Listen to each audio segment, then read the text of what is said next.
O negócio é o seguinte, após a vitória por 2-0 em cima do Flamengo, podia ter sido 3, porque o Ganso perdeu um pênalti, mas ele foi espetacular na partida, deu passes milimétricos para os 2 gols do Fluminense. Depois do jogo, a imprensa, ESPN, Sport TV, até o Thiago Leifert, que eu respeito pra caramba, um monte de jornalista endeusando o Ganso, elogios merecidíssimos, mas tentando remanejar o Ganso para a seleção brasileira de Dorival Júnior, praticamente Renata Fã, essa galera toda da imprensa. O Ganso vem fazendo isso já há um bom tempo no Fluminense, mas agora, por causa do meio de campo da seleção brasileira, que meteu 4-0 no Peru, mas não teve um bom desempenho no meio de campo. Aí, o André até entrou no segundo tempo, na última partida, tem o André, tem um monte de volantes, que são o quê? Ladrões de bola e repassadores, né?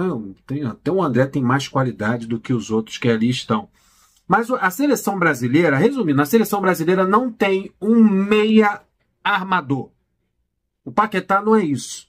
O Paquetá é um conduzidor, ele conduz a bola, ele gosta mais de correr com a bola nos seus pés do que distribuir jogadas. Nenhum dos convocados e possíveis convocados para a seleção brasileira tem a habilidade, a qualidade e a perícia que o Paulo Henrique Ganso tem de enfiar uma bola, de deixar o companheiro na cara do gol. Ele faz isso com o Arias, ele fazia isso com o Cano, ele faz isso com o Cauê Elias, ele faz isso com os atacantes do Fluminense. Ele recebe a bola e encontra entre os zagueiros, entre os volantes, entre os defensores, os laterais adversários, uma bola que passe entre eles e encontre o atacante na linha de fundo para que ele possa fazer esse passe e os gols. Na seleção brasileira não existe esse meia armador, esse camisa 10 dos anos 80, dos anos 90, e o Ganso é muito isso. É muito isso. E há um desespero na imprensa de ver que o futebol brasileiro, pela quantidade de volantes que ali tem no meio de campo, está se aproximando mais do futebol europeu, que não se encaixa no nosso jeito de jogar, brasileiro de jogar. E a gente tem se afastado desse futebol arte, desse futebol de criação de jogadas, de passe, de segurar a bola no meio de campo. A seleção brasileira ela é muito... a bola passa muito rápido pelos setores, e essa bola é pouco construída no meio de campo. Então tá todo mundo da imprensa, os entendedores de futebol, saudosos desse camisa 10 que você só encontra na pessoa do Paulo Henrique Ganso no futebol brasileiro. Não consigo ver em nenhum jogador do futebol brasileiro um jogador com as características do Ganso.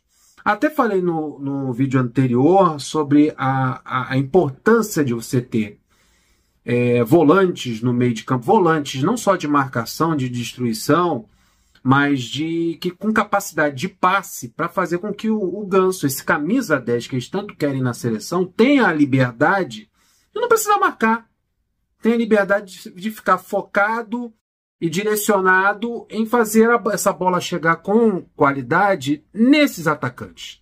No Fluminense, no Arias, no Keno, no Serna, no quem for que tiver no ataque, na seleção, no Vinícius Júnior, no Rodrigo. Imagine, é isso que esses jornalistas estão falando. Imagine o Ganso fazendo isso numa seleção brasileira que você tem aberto nas pontas um Rodrigo, um Vinícius Júnior, aquele menino lá do Barcelona, Rafinha do Barcelona, outro garoto também, tem vários garotos que jogam pelos lados, o Hendrick. Você ter um camisa 10 que levante a cabeça, que tenha a capacidade de furar um bloqueio adversário que o Ganso tem. O cara não precisa vir um Rodrigo no meio de campo, não precisa vir um Vinícius aqui buscar essa bola, e eles só esperarem o distribuidor de passes, o gênio, o camisa 10, fazer com que essa bola chegue a eles. E é notório, eu gosto da seleção brasileira, não acho ela tão importante como era antes, não me empolgo com os jogos da seleção, mas eu quero que o Brasil vença. Ok? É legal quando o Brasil é campeão do mundo. E reconheço essa dificuldade e reconheço que é um desperdício você ter um camisa 10 no futebol brasileiro e não utilizá-lo, independente da idade. A gente tem, como o Thiago Leifert falou no vídeo dele, a gente tem exemplos no futebol mundial. Né? O James Rodrigues é praticamente quase da mesma idade do Ganso. Ele é a peça principal do futebol colombiano, da seleção colombiana. Não está jogando nada nos clubes. Mas quando chega na seleção colombiana, ele é o grande distribuidor de passes, é a peça importante, é o camisa 10 da equipe. Isso o Thiago foi cirúrgico. E acho mesmo que a seleção brasileira sente falta desse 10 e acho mesmo que o Ganso é esse jogador. Uma coisa que só me preocupa nessa pressão da imprensa é essa pressão ser tão forte a ponto do Dorival convocar o Ganso e numa data FIFA em que o Ganso deveria estar focado no Fluminense, treinando com o Fluminense, se preparando com os jogadores do Fluminense, tendo menos desgaste físico. Porque são 12 dias, no máximo 15 dias de data FIFA, 12 dias. Esse jogador não precisa estar num avião, se deslocando, jogando contra a Bolívia na altitude, jogando contra o Paraguai, Defensor del Chaco, jogando contra a Argentina no estádio do River Plate. Esse jogador está aqui. Eu sei que deve ser o sonho do Ganso. Ele deve estar empolgado com essa possibilidade de voltar à seleção brasileira. Eu acho que o Neymar, que cedo ou tarde vai voltar para a seleção brasileira, vai ser mais um jogador que vai pedir que o seu parça volte à seleção. Imagine Neymar e Ganso no mesmo time. Então, o Ganso deve estar adorando e deve estar torcendo para ser convocado. Só que eu estou preocupado com o Fluminense. Eu quero saber a do Fluminense. Para mim, entre Fluminense e seleção brasileira, deve ser seleção. Eu fico com o coração na mão quando o Arias é convocado. Fico com medo do Arias se machucar. Porque vocês viram no jogo contra o Flamengo. O Arias é meio time. Ou mais. O Arias é 70% do time do Fluminense. Eu fico preocupado. Quando o André era convocado e era jogador do Flamengo. Agora o André pode ser convocado da torta à direita. Problema do André.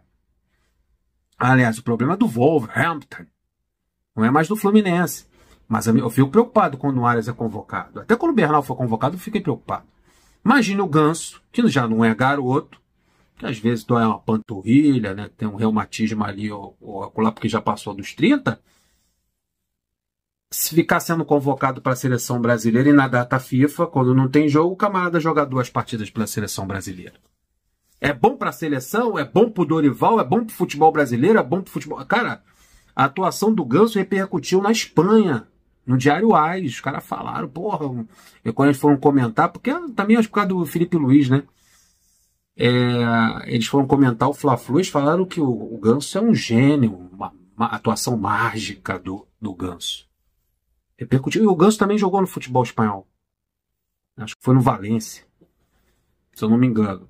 Então, tá todo mundo admirado com isso. E você vê numa seleção que tem problemas de criação, com dificuldades para que a seleção jogue um futebol bonito e vistoso, aí é natural essa pressão. Quando você encontra um jogador que possa fazer com que o meio de campo da seleção brasileira funcione, existe a pressão por grande parte da imprensa.